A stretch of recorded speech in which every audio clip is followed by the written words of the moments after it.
You're crouching at the edge of a fire pit. It's roughly 28,000 BC. The mammoth your group brought down 3 days ago is almost gone now. Just scraps of bone and gristle left. The kind of stuff even the dogs hesitate over. The wind is coming in hard from the north, and everyone has pulled in tight around the fire. You know these people. You've known them your whole life. There are maybe 22 of you total. You know who snores, who wakes up first, who you want next to you when something goes wrong in the dark. And then there's him. He's sitting slightly apart from the group, the way he always does. Not because anyone pushed him out. Nobody did. He just drifts there, to the edge of the light, where the shadows start. His hands move in small, repetitive patterns against his knees when he's thinking.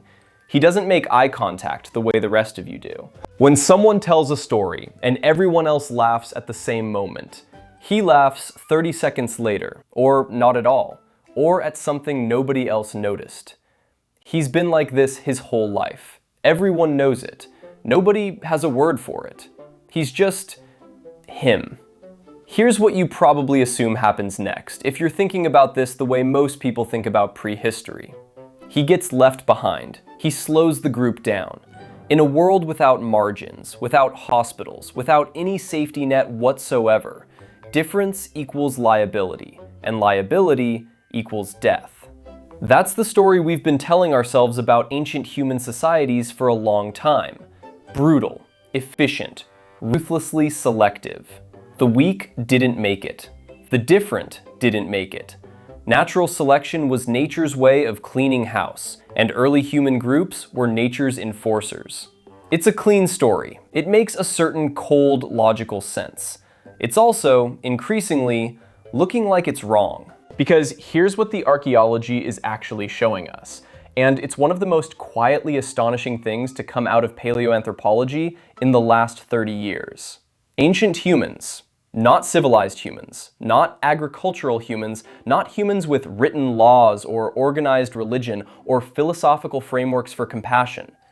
Ancient humans, living in small mobile bands on the edge of survival, were taking care of people who could not fully take care of themselves. Not occasionally, not as a one-time exception. Regularly, systematically, in ways that cost the group real resources, real effort, real risk. We're not talking about marginal cases here. We're talking about skeletons. In northern Vietnam, archaeologists excavated the remains of a man who lived approximately 3,500 years ago. He had severe spinal deformities consistent with a condition that would have left him unable to walk, unable to care for himself, unable to contribute to food gathering or hunting, or any of the physical labor that kept a prehistoric community alive. He survived to his mid-40s. Someone fed him, someone moved him, someone kept him alive for decades in a world where survival was a full-time group project with no room for passengers. Except, apparently, there was room, because he made it to middle age. Go back further. In Iraq, at a site called Shanidar Cave, researchers found the burial of a Neanderthal man who had lived with a withered arm, partial blindness, and severe bone degeneration. The injuries and conditions he had were old, healed over, long-term, not the result of a recent accident. He had been living with serious disabilities for years, possibly decades before he died. His group had kept him alive through all of it. A separate Shanidar burial showed evidence of wildflowers placed around the body, evidence of something that looks uncomfortably, stubbornly, undeniably like grief. These weren't modern humans with hospitals and social safety nets and government programs. These were Neanderthals. And it goes further than physical disability. Archaeologists and biological anthropologists have started looking at ancient populations not just for evidence of injury and illness, but for evidence of neurological and cognitive difference. For individuals whose skeletal development, burial treatment, or position within a group's archaeological record suggests they moved through the world differently. Not better or worse, just differently. And what they're finding, across multiple continents and multiple time periods, is that these individuals weren't discarded. They weren't abandoned at the edge of camp when the group moved on. They were buried with care. sometimes with more care than the people around them. That changes something fundamental about the story we tell ourselves. Because here's what it means. The trait we tend to think of as a recent civilizational achievement, the decision to value human beings who cannot contribute in obvious immediate economic terms, may not be a recent achievement at all. It may be something much older, something that predates agriculture, predates writing, predates every social institution we usually credit with teaching humans how to be humane. It may be that the instinct to keep the different person alive, to carry him when the group moves, to feed her when she can't feed herself, to bury him with flowers in a cold cave in what is now northern Iraq. It may be that this instinct is not the product of civilization. It may be one of the things that made us capable of civilization in the first place. So what was actually happening? Who were these people? And what did ancient human groups understand about difference that we're only now starting to figure out with brain scans and behavioral research and decades of careful excavation? That's where this gets genuinely strange. Let's start with the skeleton that changed everything. In 2009, a team of researchers published findings on a burial site in ancient Egypt dating back roughly 4,000 years. Among the remains they found was the skeleton of a young man who had lived with achondroplasia, the most common form of dwarfism. He hadn't just survived, he had been buried with significant grave goods, objects placed with intention, with care, with the specific logic of a community that believed this person deserved something for the journey ahead. Not pity, not charity, ceremony. Around the same time, researchers studying ancient Chinese burial sites from the Neolithic period documented the remains of an adult with a skeletal condition that would have required constant assistance from others for basic movement. He was buried in the center of the site, not at the edge, not separately, in the middle, surrounded by the rest of the community's dead, as if his place among them in life was so obvious that it extended without question into whatever came after. These cases keep appearing. Once you start looking, they're everywhere. And here's why that matters so much. Archaeology is brutally biased toward the dramatic. We find weapons and we write about warfare. We find art and we write about creativity. We find the bones of kings and we reconstruct their empires. The quiet, daily work of human care leaves almost no trace in the ground. It doesn't fossilize. You can't carbon date a decision to share your food with someone who can't hunt. You cannot excavate a moment when a group of people slows its migration because one of its members can't keep pace. What you can find is the result. A skeleton that survived decades with a condition that should have been fatal without sustained assistance is not just a medical curiosity. It is direct physical evidence that someone chose, day after day, across years, to provide that assistance. The bone tells you what happened. It cannot lie. And what these bones are saying, across site after site, across thousands of years and multiple continents, is that early human groups were making active, costly, sustained investments in individuals who could not immediately pay them back. That is not the behavior of a species running on pure survival calculus. But the question that archaeologists and anthropologists have been arguing about for decades is exactly this. Why? What was the mechanism? Was this emotional? Was it cultural? Was it something encoded so deep in human social behavior that it operated almost automatically, the way breathing operates without requiring a conscious decision every single time? The honest answer is probably all three, operating simultaneously and inseparably. Here's what we know about small band human societies from both the archaeological record and from studying contemporary hunter-gatherer groups, which give us our best living window into how our ancestors organized themselves. These were not anonymous societies. There was no stranger in a 20-person band. Everyone knew everyone across an entire lifetime. You knew their history, their temperament, their particular way of moving through the world. And in a society that intimate, a person with a difference isn't a category. They're not the disabled one or the strange one in the abstract. They're someone with a name, a history, a set of relationships stretching back to childhood. That intimacy changes the moral math entirely. When every member of your group is a specific known person with a face and a past and a set of relationships that tie them into the fabric of the community, the calculation about who deserves care stops being a calculation. It becomes something closer to an obvious fact. Of course you feed her. She's been here since before you can remember. Of course you carry him when the group moves. You've known him your whole life. But there's something else in the archaeological record that pushes this even further, and it's the part of the story that almost never makes it into the popular accounts. Some of these individuals weren't just maintained, they were elevated. At a site in Sungkir, Russia, dating to roughly 34,000 years ago, researchers found the burials of 2 adolescents with skeletal abnormalities suggesting developmental differences during their lifetimes. They were buried with more mammoth ivory beads, thousands of them, painstakingly carved, than almost any other individual found from that entire period of human prehistory. The labor required to produce those objects was extraordinary. Someone spent enormous time and effort creating them specifically for these burials. That is not a society tolerating its outliers. That is a society treating its outliers as significant. Which raises an entirely different set of questions. Questions that archaeologists were initially reluctant to even ask out loud, because the implications are large and strange, and they push against a very comfortable assumption we've been carrying around about what ancient human life was like. What if the group wasn't keeping these people alive despite their differences? What if, in some cases, the group was keeping them alive because of their differences?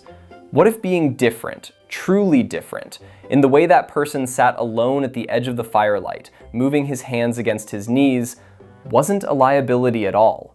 What if it was, in some specific and irreplaceable way, exactly what the group needed? There is a man buried in a cave in what is now northern Iraq. He died roughly 50,000 years ago. He had lived with a withered arm since birth, had lost his sight in one eye, had bone degeneration that would have made walking painful and difficult for most of his adult life. He was a Neanderthal, which means he was not even technically our species. And yet, someone buried him. Someone in that cold cave in a world with no surplus, no institutions, no written moral code of any kind, made the decision that this particular life had been worth something, that it deserved a formal ending, that it should not simply be left where it fell. We don't know his name. We don't know what role he played in his group. We don't know if he was loved in the way we use that word, though the evidence suggests something that functions remarkably like it. What we know is the bone. And the bone says he was there. He was kept. He was mourned. That fact has been sitting in the archaeological record for decades. And for most of those decades, it was treated as an interesting footnote, a touching anomaly, something that complicated the clean narrative of prehistoric brutality without quite overturning it. But it's not a footnote. It never was. It is, if you follow the evidence where it actually leads, one of the most important facts about our species. Because what it tells us is that the human impulse toward inclusion, toward the maintenance of difference within the group, toward the stubborn, irrational decision to keep alive a person who cannot immediately justify their own survival in economic terms, is not a recent invention. It did not begin with organized religion, though religion would later codify it. It did not begin with the Enlightenment, though philosophers would later articulate it. It did not begin with the Americans with Disabilities Act, or the Universal Declaration of Human Rights, or any other document we rightly celebrate as evidence of moral progress. It predates all of that by tens of thousands of years, which means something significant about where it actually comes from. We tend to think of compassion as a cultural achievement, something that civilization taught us, something layered on top of a violent, selfish, fundamentally brutal human nature by centuries of moral instruction and social pressure and hard institutional work. The baseline in this telling is cruelty. Compassion is what we built on top of it. But what if that's backwards? What if the baseline, The thing that was there before civilization, before agriculture, before writing, before any of the structures we usually credit with making us humane. What if that baseline already contained this? Not perfectly, not universally, not without failure and cruelty and violence, because those things were absolutely also present, but structurally, as a recurring, cross-cultural, biologically grounded feature of how human groups organize themselves when they are small enough and intimate enough that every member is a known, specific person rather than an abstraction. The anthropological record suggests that small band human societies, operating without any external moral authority whatsoever, repeatedly and independently arrived at the same basic conclusion: the different person stays. The person who cannot keep up gets carried.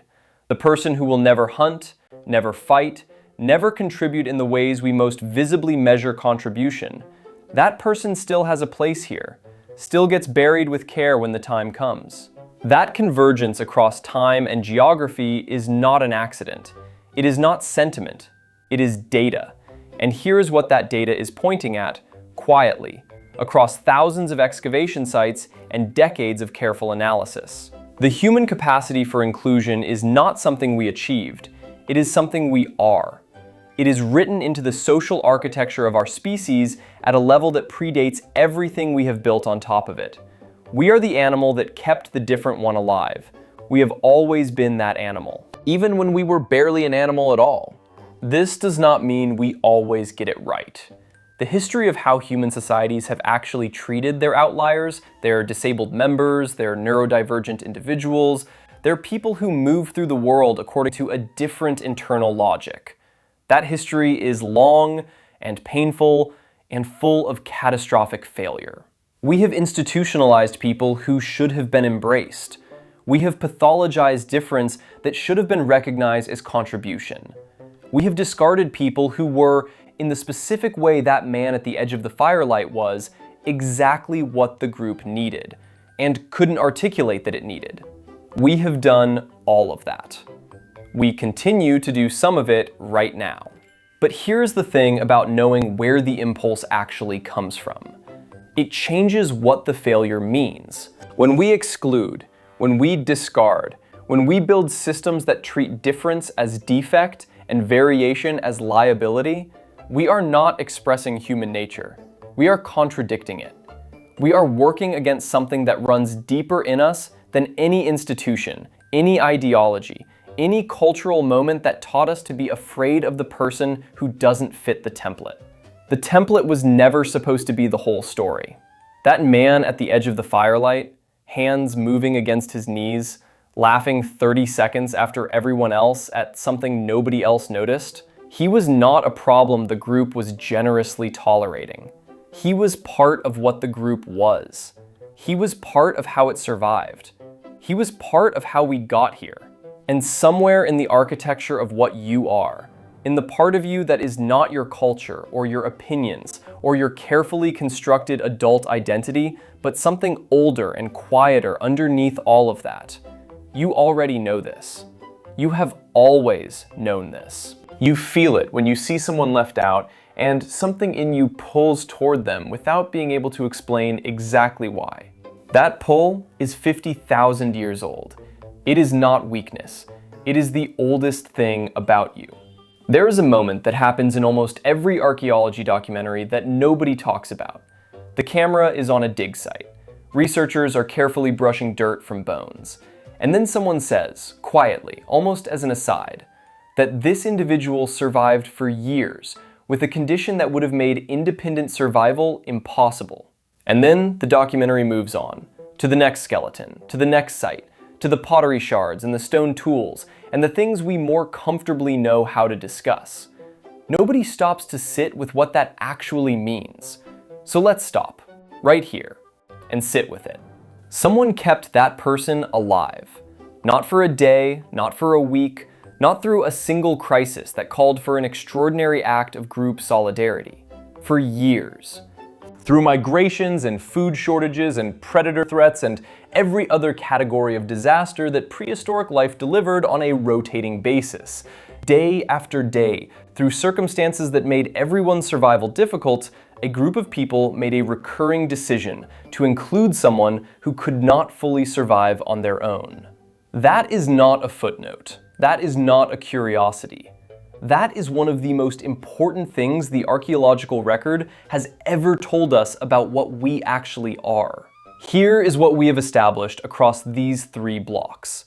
Ancient humans, tens of thousands of years before the invention of any moral framework we would recognize, were not just tolerating difference within their groups. They were sustaining it, protecting it, in some cases elevating it. The Shanidar Neanderthal with the withered arm. The young man in Vietnam who couldn't walk, kept alive into his 40s.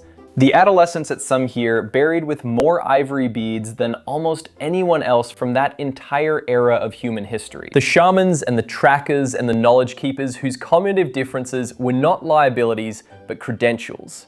The evidence points in one direction with unusual consistency. We have always done this. It is not new. It is not a product of civilization or philosophy or organized religion or any of the structures we credit with teaching humans how to treat each other. It is older than all of that. It may be one of the things that made all of that possible. But here is where the story gets personal. Because this is not just ancient history sitting quietly in a museum display case. This is a description of something alive in you right now. Think about the last time you watched someone get left out. Not a dramatic, cinematic moment, just the ordinary, low-grade version that happens in offices and classrooms and family gatherings and group chats. The person whose comment lands in silence. The one who laughs at the wrong moment. One who doesn't quite track the social current everyone else is riding effortlessly. Something happened in you when you witnessed that. Something pulled. Maybe you acted on it, maybe you didn't. But the pull was there. That pull is not a product of your upbringing, though your upbringing may have shaped whether you act on it. It is not a product of your politics or your religion or your particular moral education. It is something that runs underneath all of those things. Something installed so deep in the social architecture of our species that it operates before conscious reasoning gets involved. You were built to notice the person at the edge of the firelight.